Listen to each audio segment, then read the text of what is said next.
Bom dia, irmãos. Quero saudar você com a graça e a paz de nosso Senhor e Salvador Jesus Cristo. Quero convidá-los nesse momento a adorar o Senhor, exaltar aquele que vive e reina para todo sempre. A palavra do Senhor diz que Deus é bom em todo tempo, e essa bondade do Senhor dura para sempre. Portanto, é um motivo de nós agradecermos ao Senhor com a nossa vida, com a nossa adoração, com tudo aquilo que temos, com tudo aquilo que somos. Eu quero convidá-los nesse momento a fazer uma leitura bíblica que se encontra no Salmo de número 28. Esse salmo é fantástico, é um salmo belíssimo, e ele tem muito a nos ensinar e muito a nos edificar. Salmo de número 28, do verso 7 ao verso de número 9. O Senhor é a minha força e o meu escudo, nele o meu coração confia e dele recebo ajuda. Meu coração exulta de alegria e com meu cântico lhe darei graças. O Senhor é a força do seu povo, a fortaleza que salva o seu ungido. Salva o teu povo e abençoa a tua herança. Cuida deles como o seu pastor e conduze-os para sempre.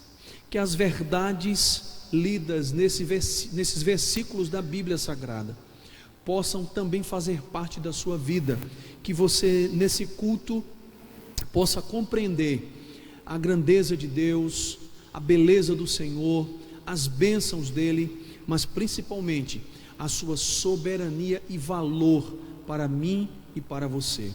Que Deus possa te abençoar. Quero convidá-lo nesse momento para orar, aí no seu lugar onde você estiver. Quero pedir que, se possível, você feche os seus olhos e baixe a sua cabeça. Vamos falar com Deus? Pai, muito obrigado por esse momento. Tu és bom em todo o tempo. A tua bondade está acima de tudo e de todos. Não existe Deus igual ao Senhor. Nesse momento, Pai, nós queremos consagrar as nossas vidas, pedir que o Senhor aceite a nossa adoração. Tu és o Senhor das nossas vidas. Pai, seja reverenciado nesse culto, seja entronizado em nossas vidas, que o teu nome cada dia mais, ó Deus, seja engrandecido, seja com o teu povo de uma forma toda especial, e recebe o nosso culto. Essa é a nossa oração, em nome de Jesus, amém e amém. Vamos louvar ao Senhor.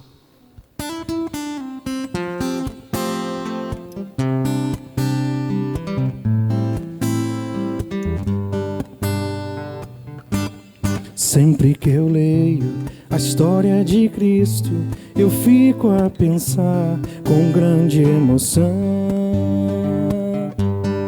no privilégio que muitos tiveram de ver o seu rosto, sentir tua mão. Eu também queria a mesma alegria de vê-lo bem perto, bem junto a mim, e olhar nos seus olhos serenos e meigos. Oh, como eu seria tão feliz assim. Queria saber como era o seu rosto, embora eu sinta que era muito lindo.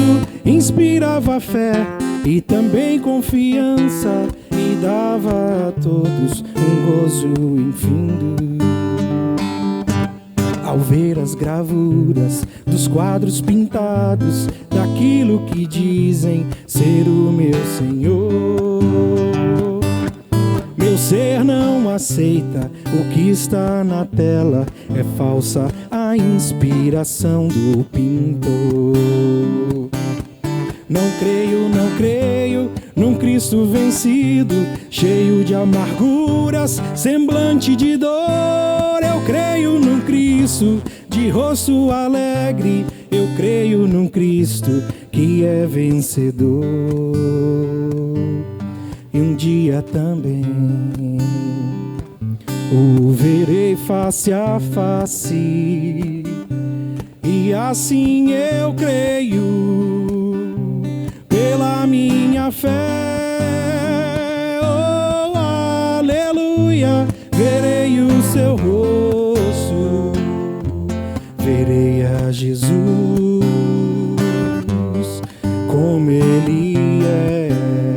Oh, aleluia, verei o seu rosto, verei a Jesus como Ele é.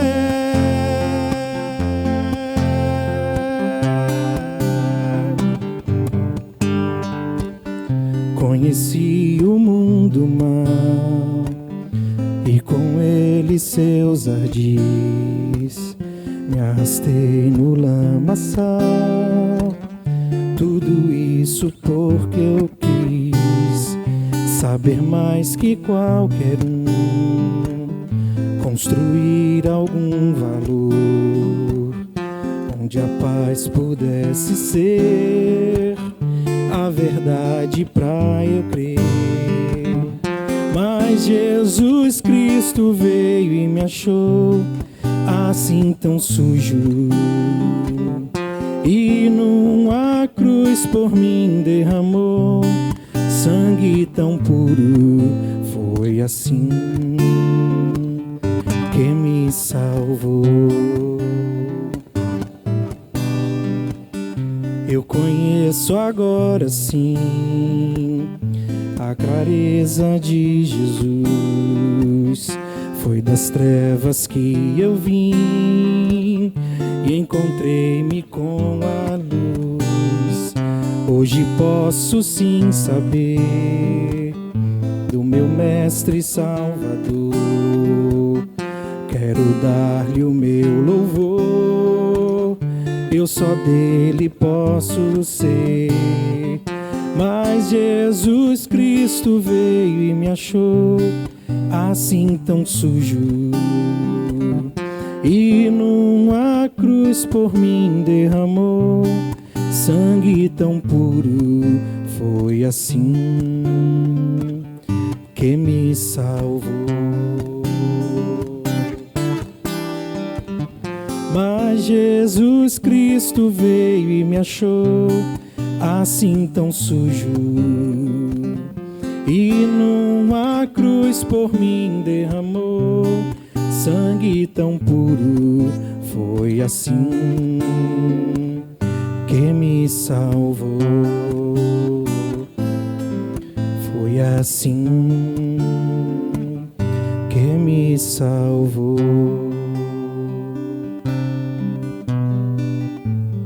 Lindo, lindo, lindo és, glória, glória eu te dou, Jesus, Jesus. Lindo, lindo, lindo és, glória, glória eu te dou, Jesus, Jesus. Lindo, lindo, lindo és, glória, glória eu te dou, Jesus, Jesus.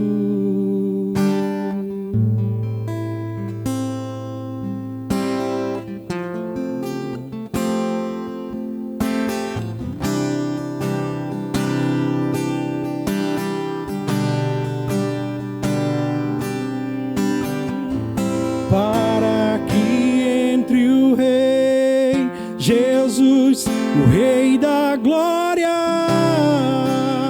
eu abro meu coração, eu abro meu coração. Para que entre o Rei Jesus, o Rei da glória,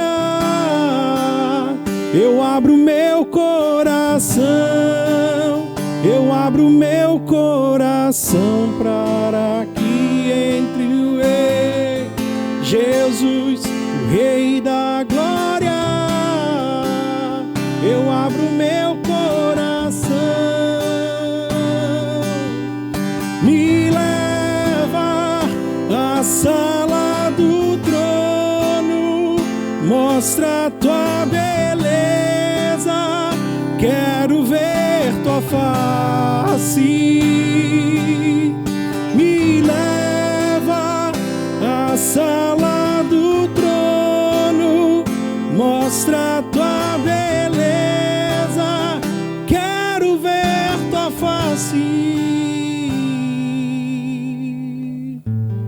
Lindo, lindo, lindo és. Glória, glória eu te dou, Jesus, Jesus. Lindo, lindo, lindo és. Glória, glória eu te dou, Jesus.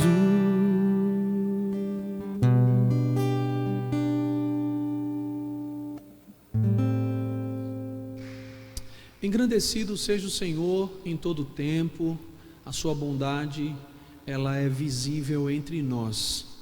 Nesse momento eu quero convidar você a continuar adorando ao Senhor, só que agora no recolhimento dos dízimos, das ofertas, no investimento no reino de Deus. A nossa igreja tem feito tantas coisas boas, tantas coisas edificantes.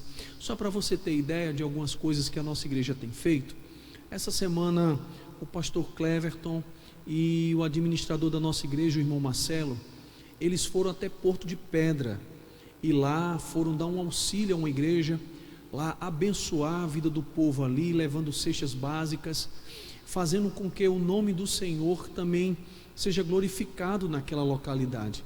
Além disso, a nossa igreja, ela tem feito algumas visitas, né?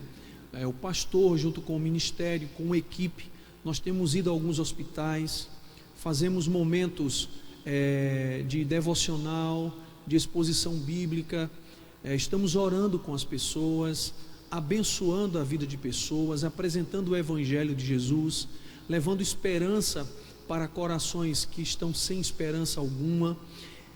A nossa igreja também tem investido na área social. Nós temos feito com que pessoas sejam assistidas com cestas básicas. A nossa igreja tem mantido a vida missionária, tem abençoado missionários, tem fortalecido a vida dos ministros, os ajudando em muitas áreas. A igreja não parou, irmãos. Louvado seja o nome do Senhor por isso. E você é integrante, é participante de tudo que nós, como servos de Deus, estamos fazendo. Portanto, esse momento é especial, esse momento é fundamental, é investimento na obra de Deus. Lembre-se, a igreja sempre foi e sempre será importante, ok? Portanto, aí na sua telinha, você já pode estar visualizando as informações referentes à nossa conta bancária. Por intermédio dessas informações, você pode fazer uma transferência, você pode abençoar a nossa igreja, né? Você também está vendo aí um número de telefone, que é o número da nossa secretaria. Você pode ligar para a gente, você receberá informações referentes ao modo que você pode ofertar, que você pode fazer um depósito. O QR Code, que também é um instrumento, né, que você pode utilizá-lo para fazer esse investimento na obra de Deus. E caso você não queira seguir nenhuma dessas áreas, você pode vir aqui na igreja, trazer o seu dízimo, trazer sua oferta, e a nossa equipe de recepção, eles já estão preparados, já estão ensinados para lhe ajudar, melhor falando, para lhe ajudar e fazer com que você se sinta muito bem nesse ato de abençoar a obra de Deus. Lembre-se, você é importante, e tudo aquilo que você fizer aqui, vidas poderão ser conquistadas e abençoadas para o reino do Senhor Jesus. Depois daqui estaremos louvando ao Senhor e logo após ouvindo a mensagem da palavra de Deus, o incomparável Jesus. Quer conhecer um pouquinho mais do Senhor? Fica aí conosco e Deus há de te abençoar. Amém? Que Deus te abençoe.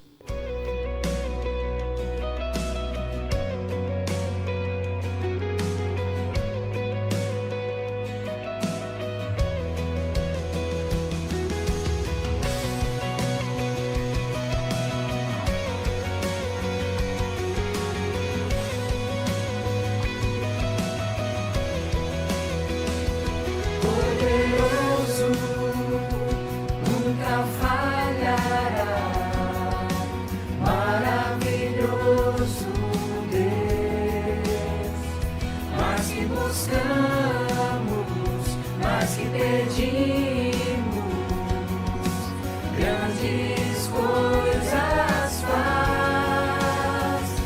ressurgiu e a morte venceu.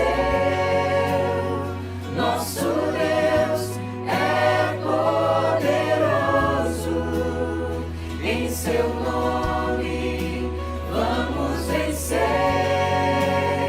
Nosso Deus é poderoso.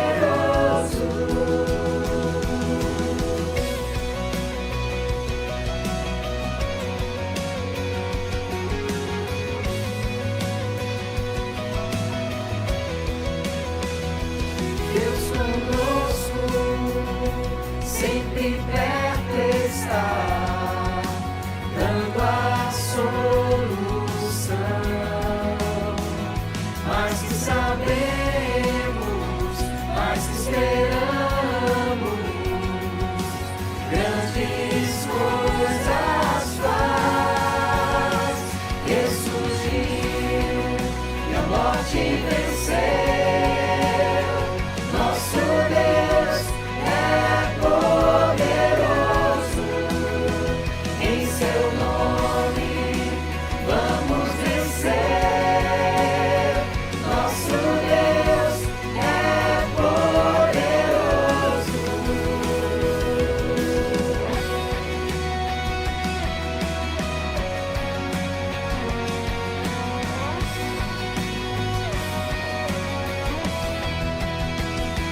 Deus conosco, nos conduzirá, jamais nos deixará, jamais nos deixará.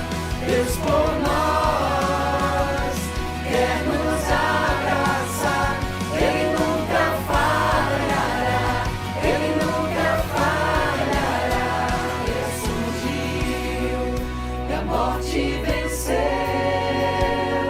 Nosso Deus é poderoso, em seu nome vamos vencer. Nosso Deus é poderoso, ressurgiu e a morte venceu. Nosso Deus é poderoso, em seu nome vamos vencer. Nosso Deus é poderoso. Nosso Deus é poderoso. Nosso Deus é poderoso.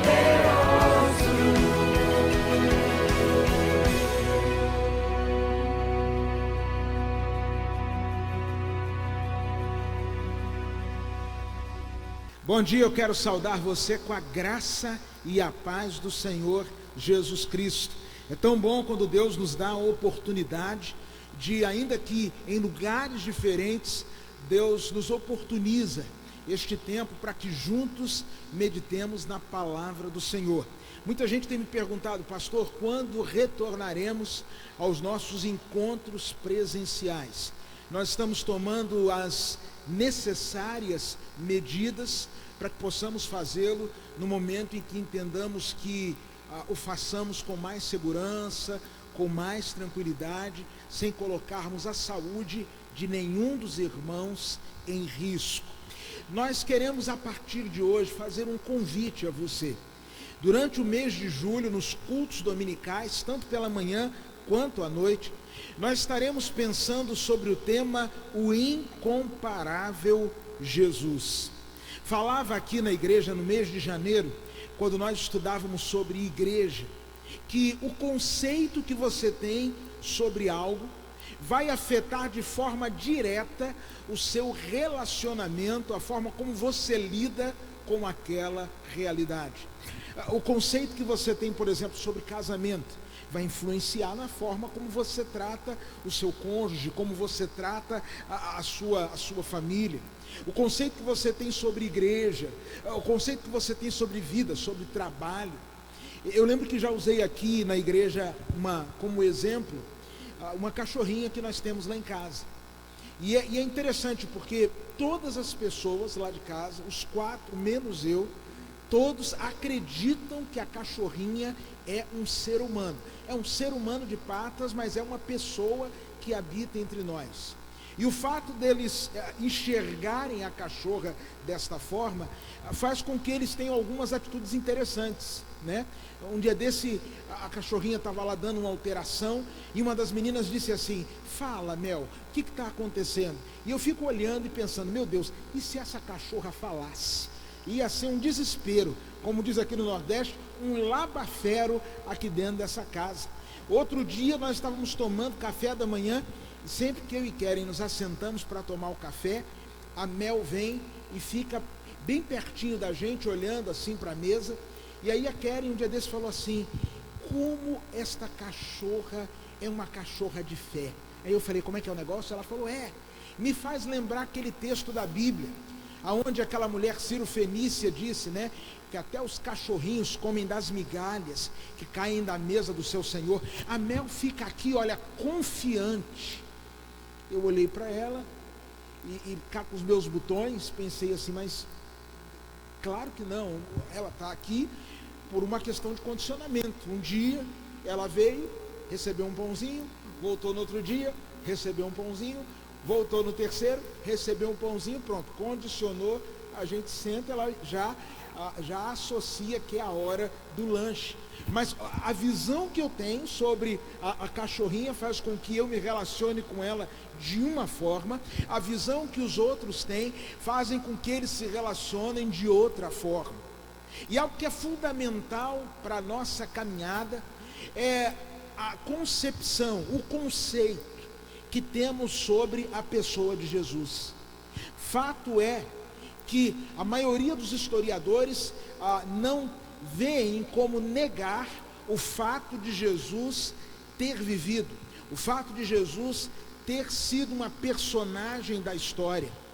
Mas o simples fato de reconhecerem a realidade do Jesus histórico não quer dizer que a percepção deste fato tem provocado reais transformações naqueles que assim acreditam.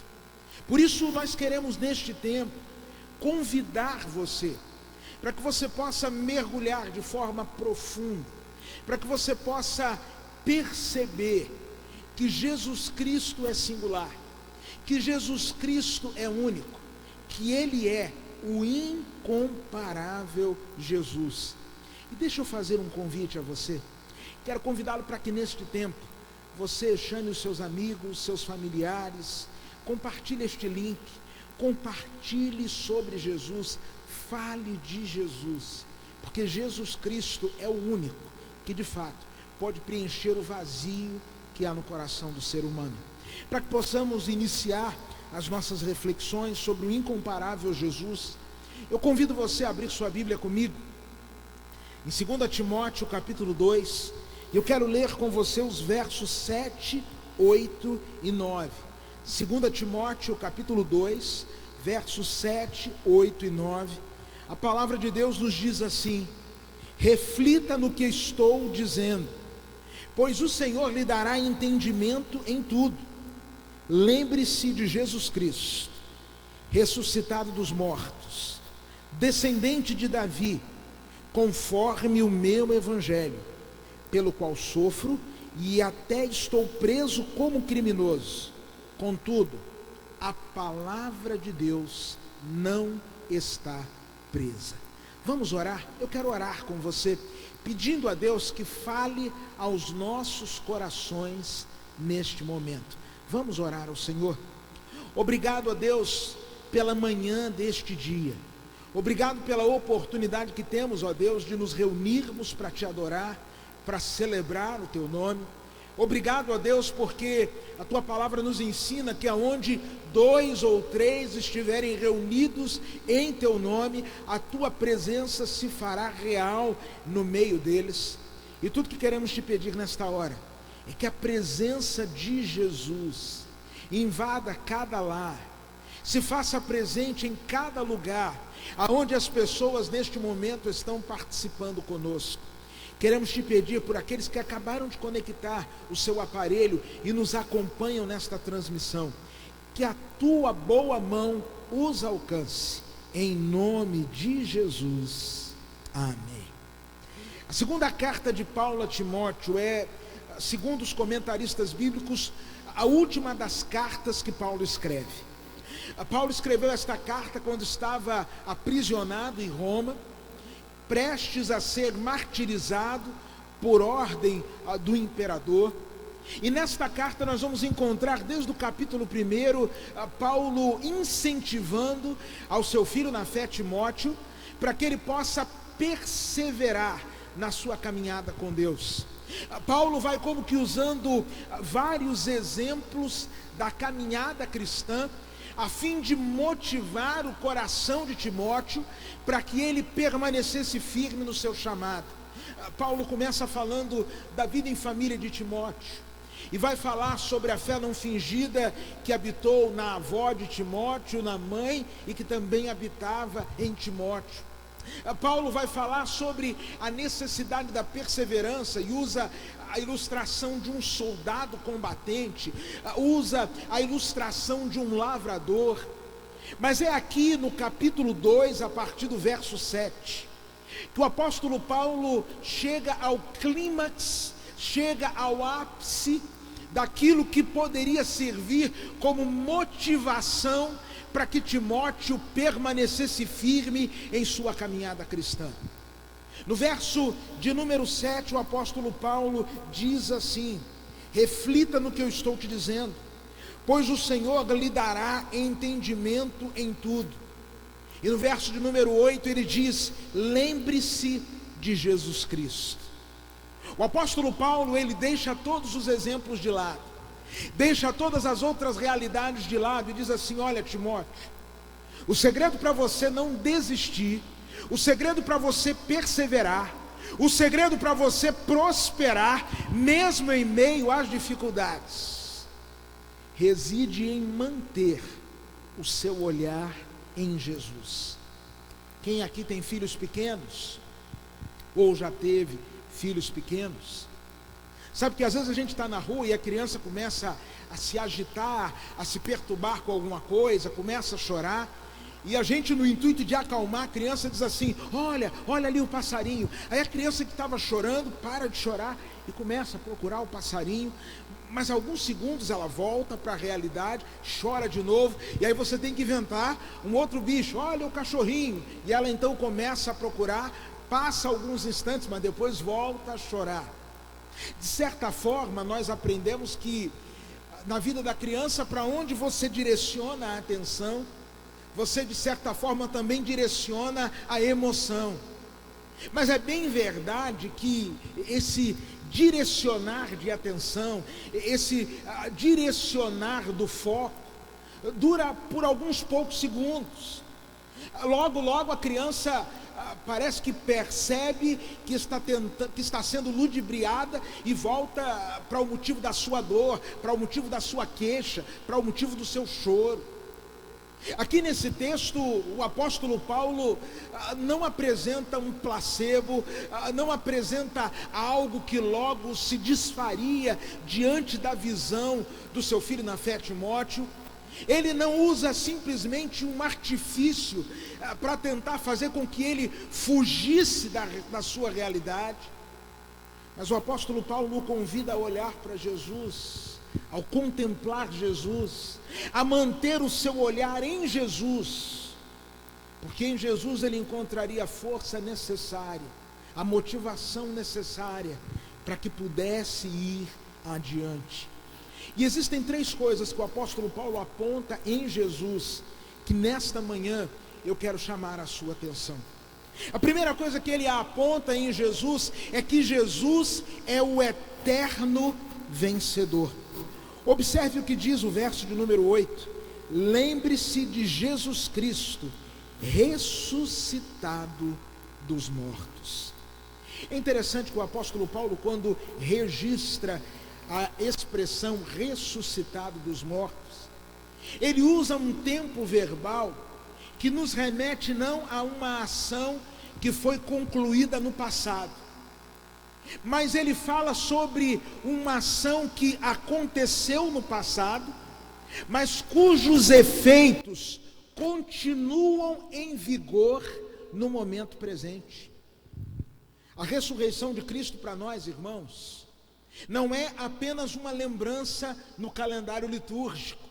A ressurreição de Cristo para nós não é simplesmente um fato histórico. A ressurreição de Cristo para nós é a convicção que precisamos ter para que prossigamos em frente, sabendo que o Cristo vivo conosco caminha nas estradas poeirentas e enlamaçadas da vida. Nós não celebramos, irmãos, ou não vivemos nos recordando simplesmente de uma lembrança. Nós vivemos celebrando uma presença. A ressurreição de Cristo não significa simplesmente um olhar para trás, mas significa, sobretudo, um olhar para frente, cheio de esperança e confiança. É por isso que nós cantamos, porque Ele vive, eu posso crer no amanhã. Porque Ele vive, temor não há, pois eu bem sei, eu sei que a minha vida está nas mãos do meu Jesus que vivo está.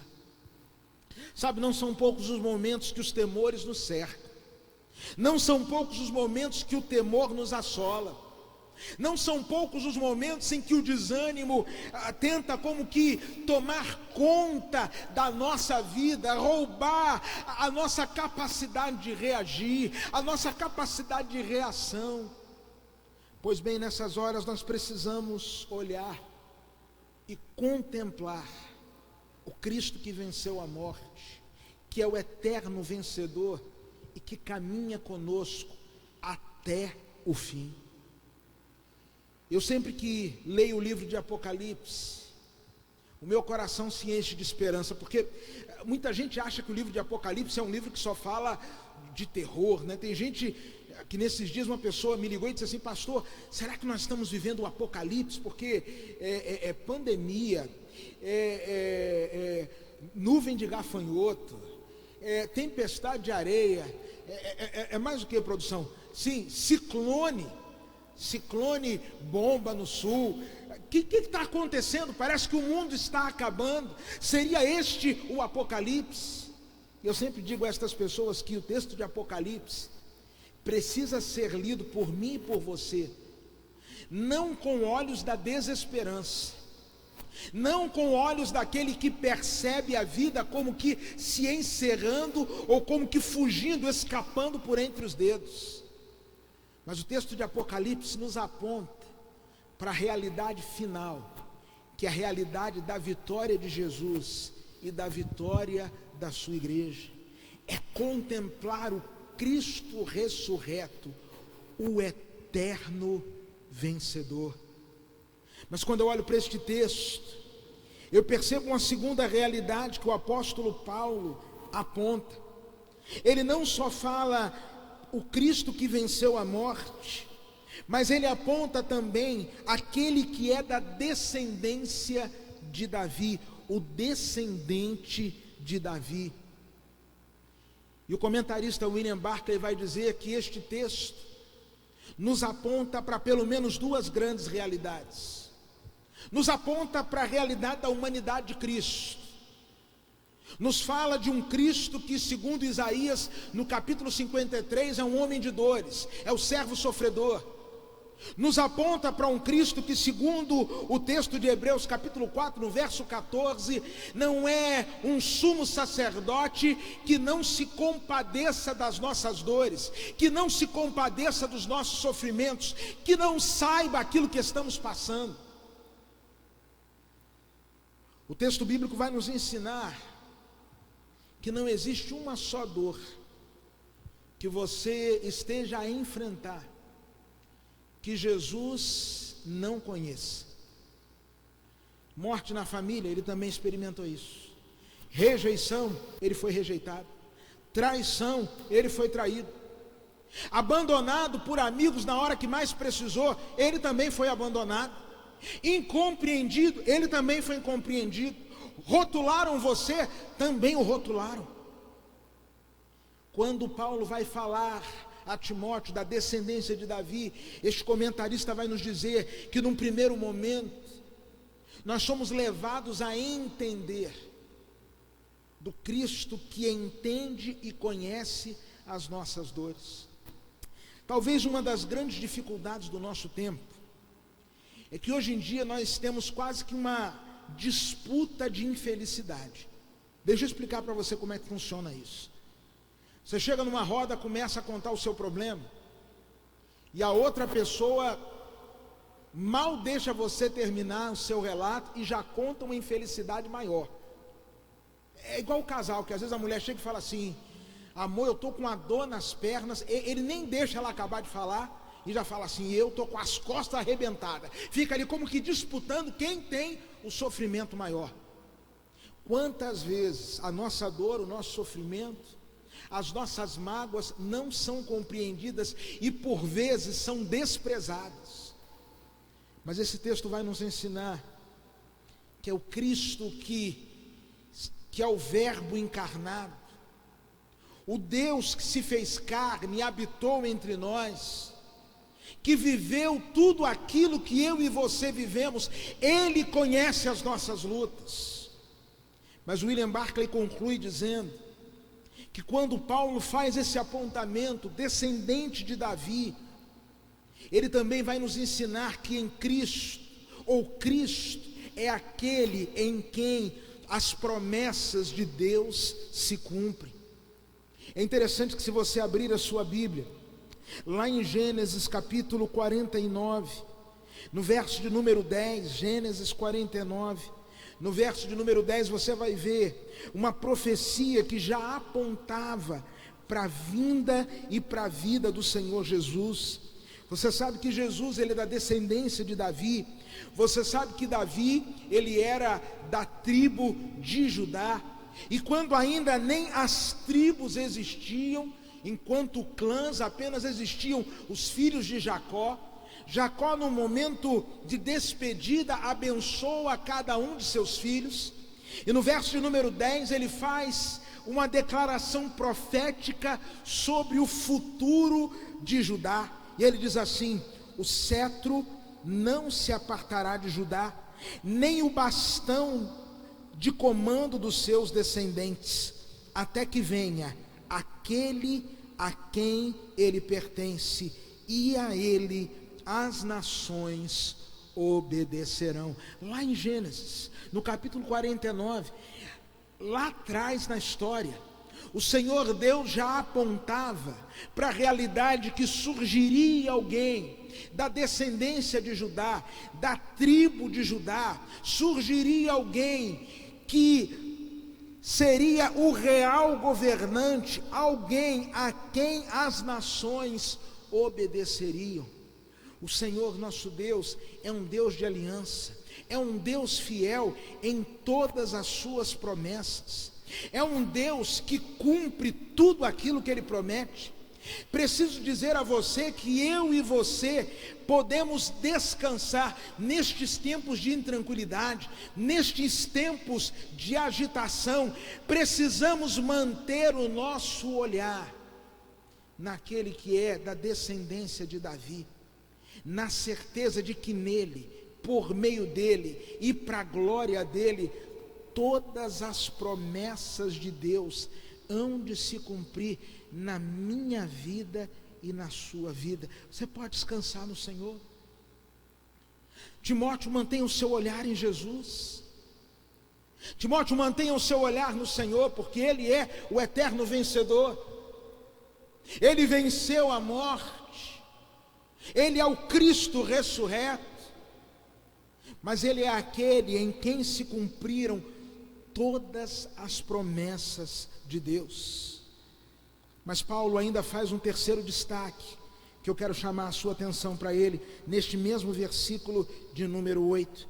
Ele diz assim: lembre-se de Jesus Cristo, ressuscitado dos mortos, descendente de Davi, conforme o meu evangelho. É interessante que o apóstolo Paulo vai dizer a Timóteo que a nossa sobrevivência em meio às tempestades da vida está diretamente ligada à decisão de mantermos o nosso olhar firmado em Jesus em todo o tempo. Eu e você precisamos aprender com o apóstolo Pedro, que lá em Mateus capítulo 14, consegue caminhar sobre o mar bravio, em meio às ondas, enquanto manteve o seu olhar em Jesus. Precisamos manter o nosso olhar em Jesus. E ele termina dizendo que o Senhor Jesus é o Senhor da boa nova que transforma. Ele termina o verso de 8º, dizendo assim: conforme o meu evangelho. A palavra evangelho, eu e você sabemos o significado. Evangelho significa boa notícia. Evangelho não é simplesmente a notícia corriqueira, mas significa uma boa notícia que é capaz de mudar a história.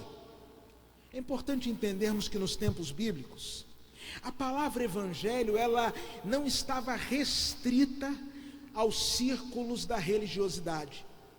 Por vezes, quando um governante chegava a um determinado posto, quando um rei era entronizado, quando havia uma batalha e como resultado desta batalha uma grande conquista, a crônica daquela batalha ou a crônica da entronização daquele rei, por vezes era registrada com a expressão evangelho. Timothy Keller, no seu livro A Cruz e o Rei, ele vai nos dizer que o evangelho é o anúncio de algo que aconteceu na história e que foi feito por você e que mudou a sua condição para sempre. O evangelho não está ligado com aquilo que eu fiz para alcançar a Deus. O evangelho não está ligado à ideia de quanto eu me esforcei para atrair a atenção de Deus. O evangelho não revela quão bom eu sou, quão obediente eu sou. O evangelho não tem nada a ver com isso. Mas o evangelho é a boa nova que diz que apesar de mim, apesar dos meus erros, apesar dos meus pecados e das minhas falhas, apesar dos meus fracassos pessoais, Deus dá prova do seu amor para conosco, em que Cristo morreu por nós, sendo nós ainda pecadores. A boa nova não quer se relacionar ao que eu posso fazer para ser salvo. A boa nova não está relacionada ao meu esforço pessoal, mas à bondade de Deus, que vem a este mundo na pessoa de Jesus para buscar e salvar o que se havia perdido. É interessante essa expressão perdido. A palavra perdido, ela pode ser simplesmente interpretada como algo que está fora do lugar. Você, como eu, que usa óculos, às vezes a gente coloca o óculos aqui, né, na cabeça, dá aquela cochilada, vendo televisão, e quando acorda fica procurando os óculos. Cadê? Está perdido, porque estava fora do lugar. E na palavra esse texto de Lucas, quando Jesus vai à casa de Zaqueu, no Evangelho de Lucas, lá no capítulo 19, onde a Bíblia diz que o próprio Cristo diz que ele veio buscar e salvar o que se havia perdido. A ideia da palavra perdido pode ser comparada à figura de um carro que está em perda total, ou a algo que você tenta consertar, e quanto mais você tenta consertar, mais estragado fica. Essa é a realidade da pessoa sem Cristo. Esta é a realidade da pessoa que está afastada de Deus. Não há nada que ela possa fazer que possa resolver o seu problema, mas há algo que Deus já fez, que pode trazer transformação para a sua história. não só no dia de hoje, mas para sempre. O Evangelho é essa boa notícia que muda o nosso presente, que nos liberta do peso do passado, mas que alimenta o nosso coração com esperança para o futuro. Por vezes encontro pessoas que dizem para mim assim: pastor, eu sonho com o dia em que eu vou ligar a televisão, eu vou acessar as redes sociais, e lá estará a notícia por todos tanto esperada, que a pandemia se foi, que a vacina chegou, que a vida voltou ao normal. E eu preciso confessar a você que eu também oro para que esse dia chegue. Mas eu confesso a você que esta boa notícia não tem o poder de trabalhar nas 3 dimensões da nossa vida: nos libertar do peso do passado, estabilizar o nosso presente e nos dar uma esperança eterna quanto ao futuro. Só Jesus pode fazer isso. Eu tenho dito em alguns lugares por onde tenho passado que caminhar com Jesus é ter a certeza do final feliz. E é possível que você esteja se perguntando assim: pastor, como assim ter a certeza do final feliz? Quantas vezes nós oramos por pessoas e essas pessoas queridas morrem? Quantas vezes nós pedimos a Deus para que restaure a saúde de alguém, e esse alguém é levado? Quanta dor, pastor! Como caminhar com Jesus é a certeza do final feliz, se nós vivemos num mundo marcado por tantas dores? Ainda ontem, no dia de sábado, nós estávamos orando pelas famílias aqui da Assembleia de Deus do nosso estado. Há pouco mais de 20 dias atrás, o pastor Jairo Clementino, que era um dos pastores da Assembleia de Deus, teve a sua vida ceifada nesta pandemia que tem ceifado milhares de vidas no nosso país. E ontem recebemos a notícia que o seu filho, um jovem universitário, também veio a óbito, não por conta do Covid, mas por conta de um acidente que ocorreu no local onde ele residia. E o nosso coração parece que fica totalmente estraçalhado diante de situações como essas. E aí você está me perguntando: pastor, como é que diante de um quadro como esse o senhor pode afirmar que na caminhada com Jesus sempre há um final feliz? Eu entendo que o trabalho do pastor, por vezes, ele reside nos extremos da vida. O pastor é aquele que é chamado quando a pessoa nasce, mas também é chamado quando uma pessoa morre. O pastor é aquele que se faz presente quando pessoas se casam. O pastor é aquele que se faz presente às vezes quando um relacionamento conjugal chega ao fim. E eu tenho descoberto lições preciosíssimas nesses quase 22 anos de ministério pastoral, nos extremos da vida. Eu tenho tido grandes professores, gente que tem me ensinado na prática a verdade que com Jesus sempre podemos ter a certeza do final feliz. Eu posso me lembrar de um menino que foi daqui da nossa igreja, Adriano. Adriano marcou profundamente a história da nossa igreja. Adriano, ele lutou bravamente contra um câncer. E eu lembro que depois de anos lutando contra o câncer, a nossa igreja orando, outras igrejas orando por ele, aprove ao Senhor levá-lo para junto de si. E eu me lembro da última conversa que tive com o Adriano. E eu disse para ele o seguinte: Adriano, me diz uma coisa. O que você vai fazer se você for curado? E ele disse: pastor Tércio, eu tenho um plano. Se eu for curado, eu quero estudar, eu quero me tornar médico, e eu vou cuidar de crianças que estão passando pela mesma dificuldade que eu estou passando. E eu disse: Adriano, e se você não for curado? Um certo escritor dizia que é missão do pastor preparar as suas ovelhas tanto para a vida quanto para a morte. E eu perguntei: Adriano, e se você não for curado?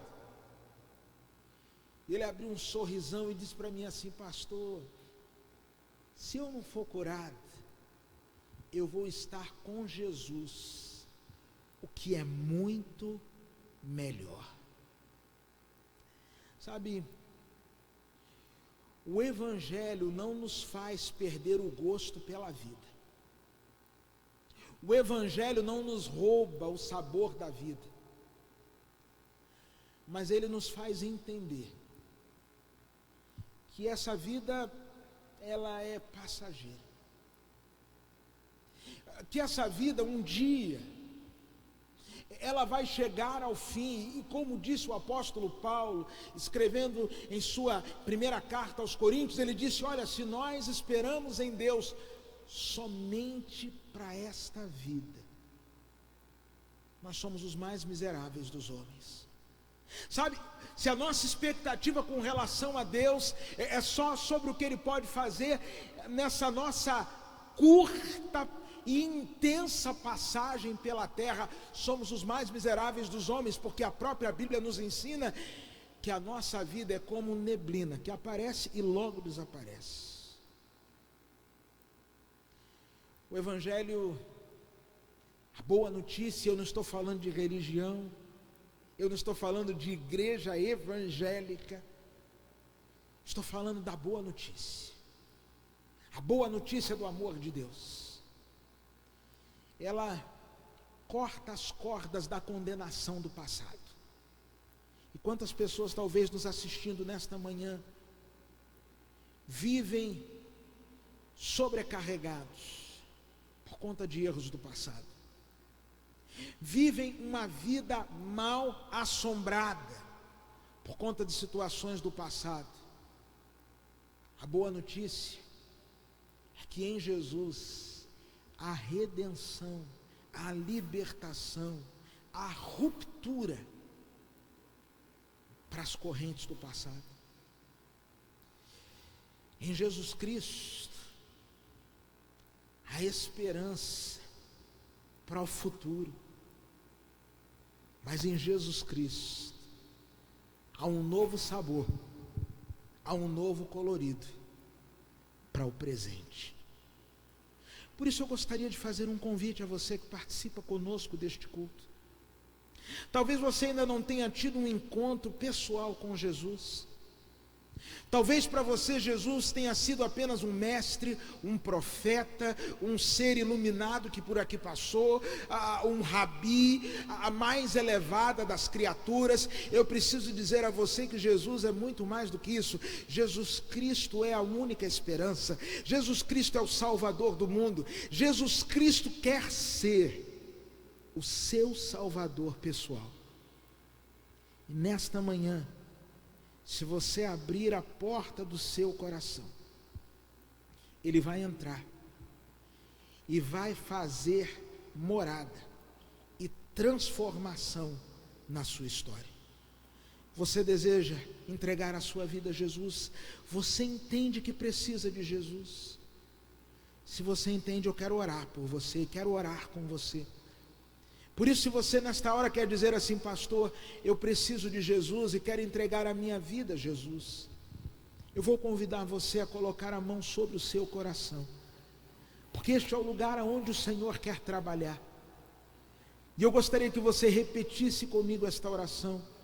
Ore comigo assim: querido Deus, obrigado pelo teu tão grande amor. Eu sei que sou pecador, me arrependo dos meus pecados, eu abro o meu coração e convido Jesus Cristo a entrar.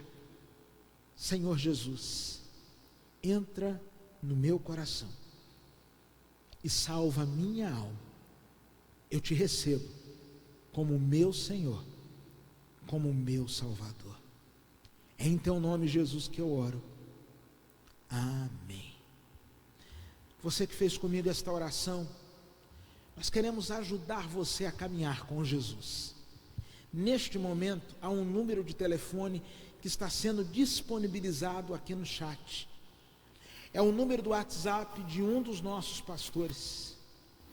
Entre em contato e diga assim: eu fiz a oração com o pastor Tércio, ou simplesmente, eu fiz a oração.